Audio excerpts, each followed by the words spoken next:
And talking about a woman that speaks her mind, Holly Carter's here from Carter and Company.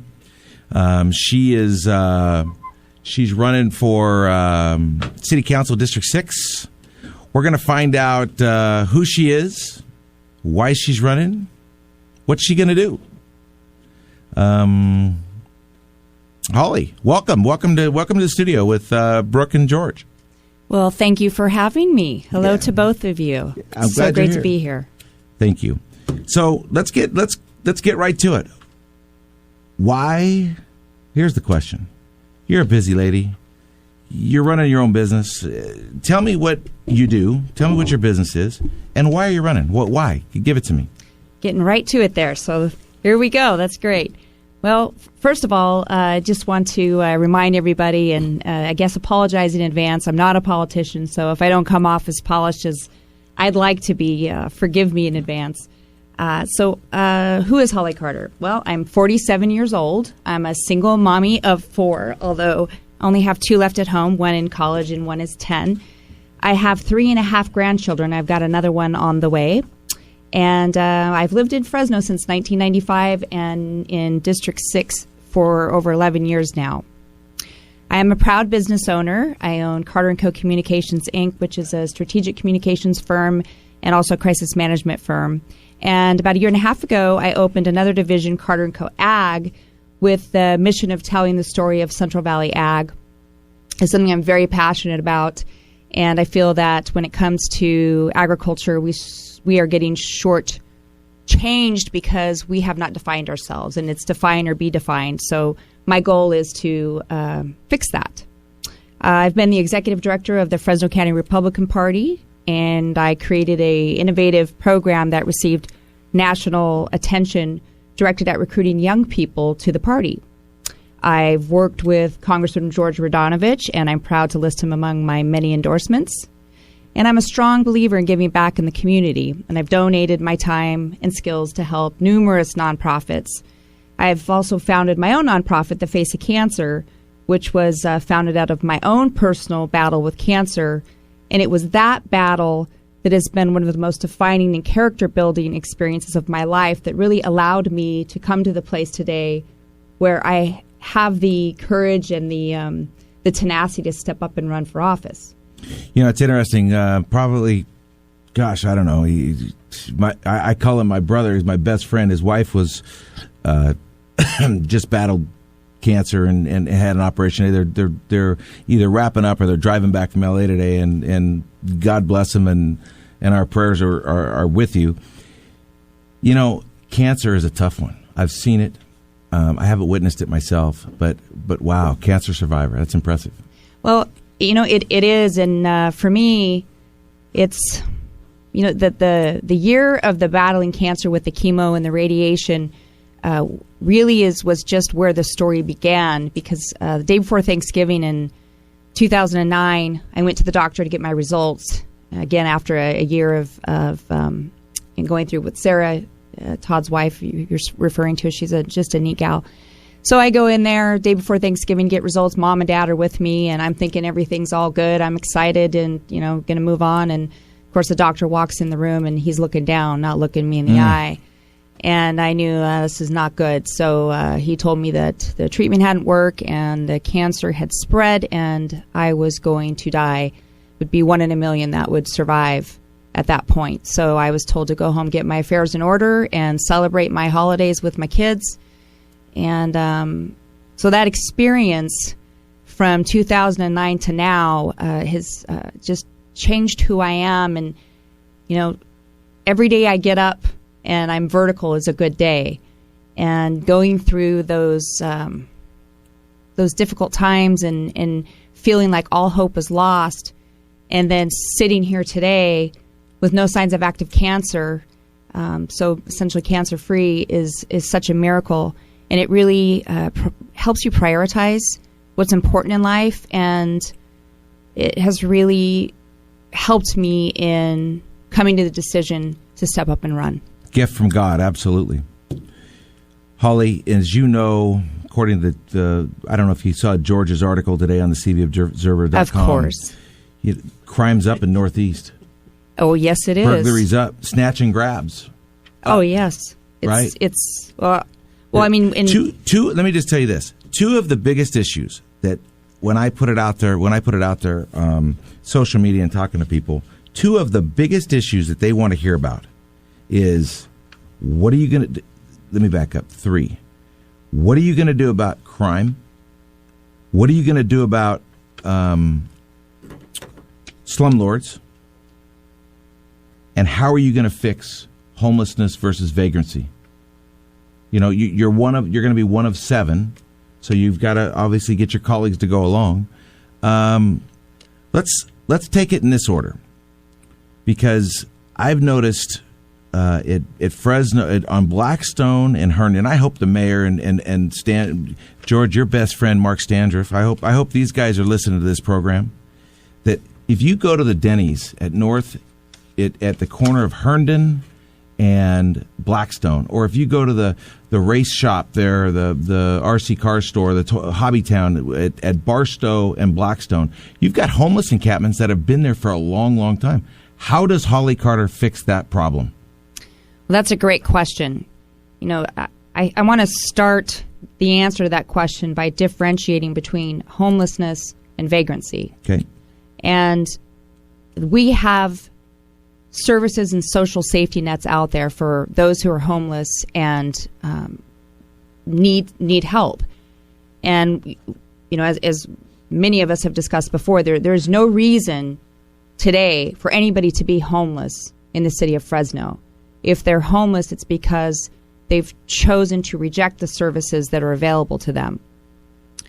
But really what it comes down to, as far as I'm concerned, is we lack the political will to deal with it. There's appears to be a lot of, well, obviously there is a lot of fear from the political establishment to take it on and deal with it, I guess, because they're afraid of the issue. But we've got to declare war essentially on the habitual vagrants and stop allowing them to undermine and threaten the quality of life that we have, particularly in Northeast Fresno. As you know, that the FMCOC, so the Fresno Madera Continuum of Care, which I'm a part of, has set up a program called MAP Point, M-A-P Point. I don't know what the MAP stands for, but it stands for something. And it's at the Poverello House. So any person that is homeless or experiencing a homelessness issue or even a vagrant can go to MAP Point and they can receive emergency shelter grant money so they can be housed immediately. They can have, if they're a vet, there's permanent housing for homeless veterans. So to your point, why are they still on the street? Some of it's got to be mental illness. And how will you work with the county and the city to address mental illness issues? Is there a way to do that? You know, it's a timely question. I just spent, a morning with representatives from NAMI, Fresno, talking about mental illness and what we're doing and what needs to be done. Without a doubt, there needs to be more of a community-wide effort dealing with mental illness. The organization that you just discussed, they're doing a fabulous job, and as you pointed out, you don't have to be homeless. But dealing with mental illness is where we need to begin. So it's two-part. On one, we need to put our foot down and say, you're, the vagrant who has refused to accept the services and social safety nets out there available to them, and they're choosing this life, whether it's a mental illness that's whatever it is. It's time for tough love. And we also have to step it up in terms of the resources that we make available for mental illness, and that's going to come down to funding. But in that particular thing, and I could probably spend an entire show talking about this, it's really going to come down to a public-private partnership, in my opinion. Would you be willing to lead the legislation to increase it even more, to remove vagrancy? Oh, absolutely. Let me tell you what I have down for my anti-vagrancy initiative, which is also on my website.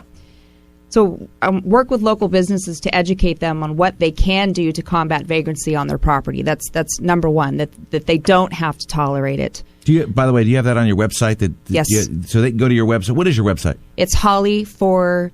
district6.com. And they can see some of this on your website. Absolutely, okay, absolutely. And it's been up for some time. I actually did a press release on this. Number 2, enforce trespassing laws. And we have to come together as an administration, as an electoral body, and make sure that the police, when they're called about vagrancy, that they need to respond. We need to review city public nuisance laws to ensure property owners do not allow the setting up of homeless camps like Vaughn's and First and Ease and the Hernan and Blackstone. And we got to use code enforcement to cite negligent property owners that are allowing these encampments to begin. We got to review our zoning ordinances to limit and move neighborhood recycling stations from areas near schools and homes. And we need to have don't support panhandling signs also in highly visible areas. We're talking to Holly Carter. It's Power Talk 96.7 AM 1400. When we come back, we're going to talk about police. Brooke Ashjian, Power Talk.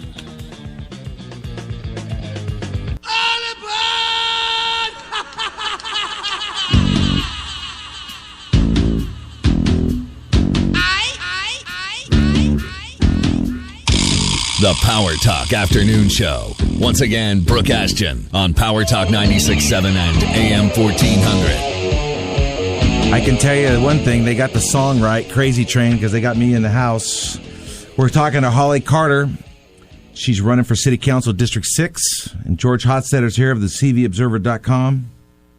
Holly, cops. That seems to be the big issue. With burglary up, crimes up in Northeast Fresno. How many do we have? How many do we need? What's your ideal number, and would you support a safety tax?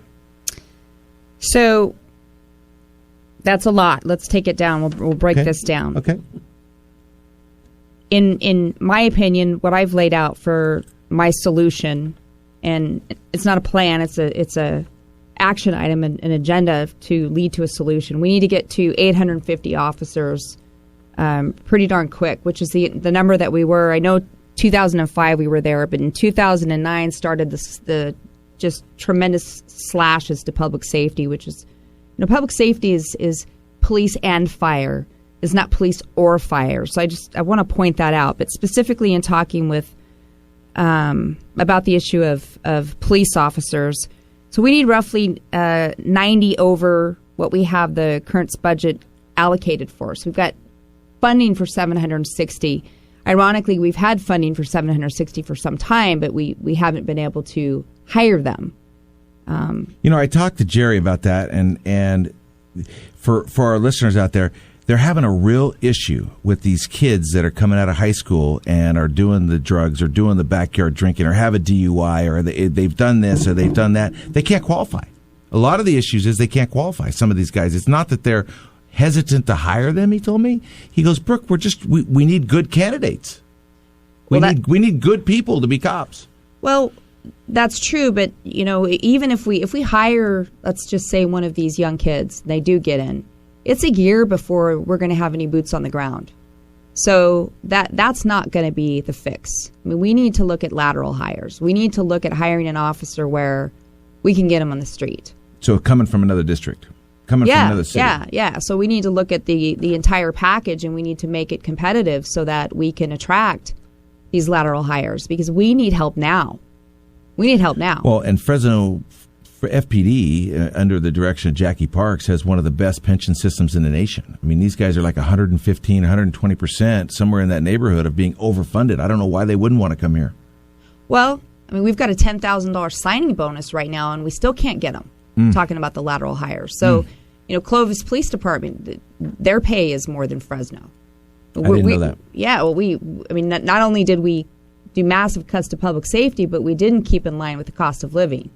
So would you be in favor if we got to get to 850? How do you pay for that? Do you change some budget revenue line items? Are you for or against public safety tax if we can't figure out how to get it in the budget? Well, there's no silver bullet answer. If we get to the number of 850 officers, you figure 90 officers, approximately $100,000 per year per officer. That means we need to find an additional $9 million in next year's budget. So typically the city's general fund grows every year. So for example, this year it's expected to grow from $370 million to $382 million. So that's an increase of $12 million. So, it can be done. It's my belief that in the short term we have no choice but to allocate a disproportional amount of the general fund increase and any other budget savings to rebuilding our public safety services. Would you, I'm going to put you out here.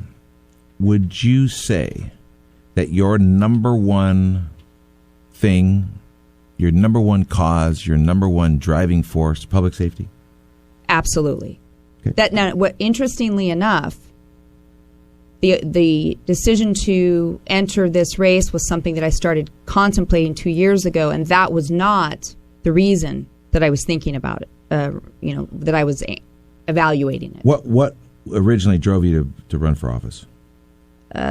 Small businesses, and the absolute suffering that they go through in trying to open and grow small businesses in the city of Fresno. Are you trying to tell me that Fresno is not business friendly? According to the business owners in the city of Fresno, we are not business friendly. According to every poll that's done in the entire country, we are at least in the top 10, if not the top 2, considered least business friendly cities in America. It's enough. Those days they've got to end. I've been on both sides of that. I've had great success going to the city of Fresno, and I served on the business friendly task force with the mayor and Pete Weber, and we really tried to institute some stuff. It's really hard to change a big ship over a small amount of time. Some things got implemented and some things didn't. But it seems to me that when it's on the mayor's radar, it really gets done. But if it's not on the mayor's radar, or if her chief of staff is not making that call, you kind of get thrown in this bucket, and you just don't know what's going to happen, right? It's kind of like what John told Helen, and it ain't no telling, right? Nobody knows what's going to happen there. What do you think? I think that we're nowhere better off in terms of our support of small businesses than we were 20 years ago. And I'm a person that I execute. My clients don't hire me to talk. They hire me to execute. And if I don't execute, I'm not going to have any clients. And we need to wake up and realize that we are not going to have the corporate white knight that's going to usher in and save the city of Fresno and be the economic development answer that the political establishment continues to look for. We are a small business city.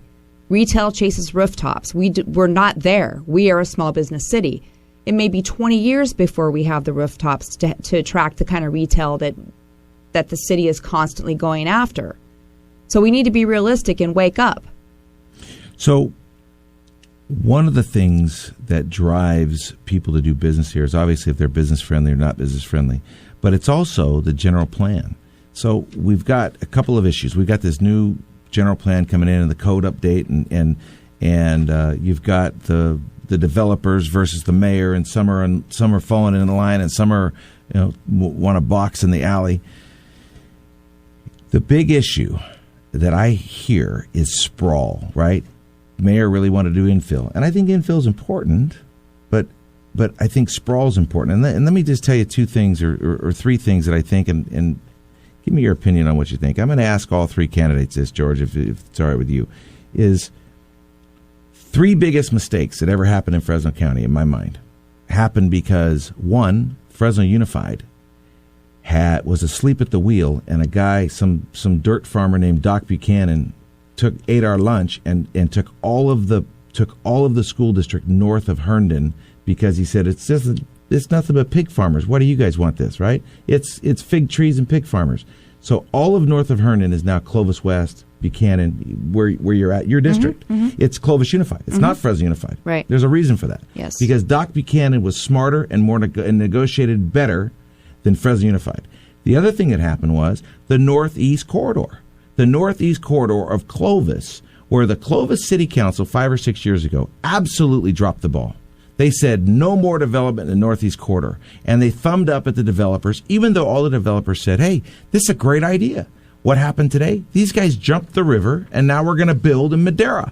Because why? Because they shut down, these bozos shut down the Clovis corridor, the Northeast Clovis corridor. It's ridiculous what they did.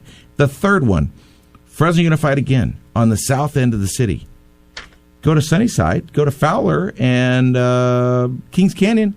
That's Sanger School District. Explain that to me. Makes no sense. So the question for you is sprawl. How are you going to balance infill versus, say, in your area, which is county, the Friant corridor? How do you balance the two? Well, I want to address the issue of sprawl as it relates to North Fresno. I don't know how many people are aware of this. Maybe I'm sort of an agriculture freak, so I pay more attention to these types of things, but Fresno grew north because the land north of Fresno was not suitable for ag. The soil was just not conducive for agriculture. So the city leaders at that time were concerned about preserving the high-quality farmland to the west and the south, so they directed the growth north. The 2025 general plan under the Autry administration did a really good job of redirecting growth and encouraging infill, but it also recognized the market forces that ultimately decide on a plan's success or failure. So it only works if people are willing to buy what the city dictates. So ironically, I believe that the new general plan will actually create more sprawl. Interesting. We're here. We got Holly Carter. When we come back, we're going to talk about slumlords and slum tenants. Brooke Ashjian on Power Talk. And at the top of the hour, we're going to have Gary Bredefield in here. Stick around. 96.7 AM 1400. Here is your first traffic.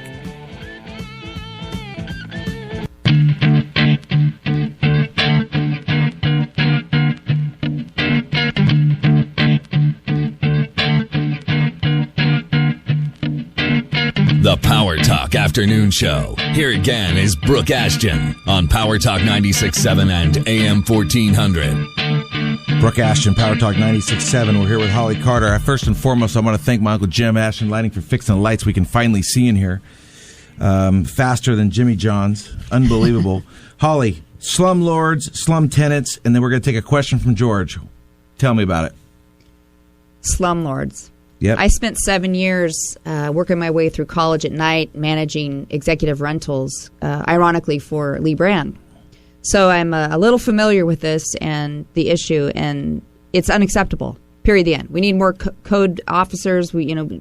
It's got to stop. Holly Carter votes against slumlords. Clean it up if you're the person. Absolutely. George, what do you got? One question, Holly, if I may, and that is, the number one rule for an effective council member is you got to be able to count to 4. You may have some real good ideas from the dais, but if you can't get 3 other council members there to jump on board with your idea, it dies. So talk a little bit about green space and parks. In the Northeast, I'm not saying parks aren't important, but Northeast District 6 has a fair amount of parks, whereas parks and green space are extremely important to other council members, whether it's Sal in District 5, Esmeralda in District 1, Oliver in District 3, etc. So, and general fund money, a lot of it goes to parks, and general fund money is scarce. So what are you thinking about parks and more green space for Fresno? In a minute and a half, what do you got, Carly? Carly. My daughter Carly, my daughter Carly is on her way home from UCLA today. She's on my mind. UCLA, fight. Hey, she's beautiful. I'll take that. Holly, tell me about green space and parks. Well, first of all, green space and parks. Woodward Park has been left for trees to die, so I won't get off on that tangent, but I don't understand that. We're not taking care of the parks we have. Number 2, how are we going to keep them safe? We don't have the police officers to keep them safe. Have we really evaluated how many calls for service we're getting to the parks that are out there? Woodward Park is in your area? Absolutely. Do trees die under a Holly District 6 campaign? Absolutely not. Never. Completely unacceptable. Completely unacceptable. We're here with Holly Carter. She's been great. We got Gary Bredefield coming up at the top of the Gary Bredefeld coming up at the top of the hour. If you want to see Holly, she's having a fundraiser at Murphy Bank February 19th. No. Meet and greet. We can't legally fundraise yet. Meet and Don't greet. get me in trouble. That's why I'm only the second time on air. It's a meet and greet February 19th, 5:30 to 7:30, Murphy Bank, Fig Garden Village. George Hostetter's here. Gary Bredefield's up next. This is Brooke Ashjian.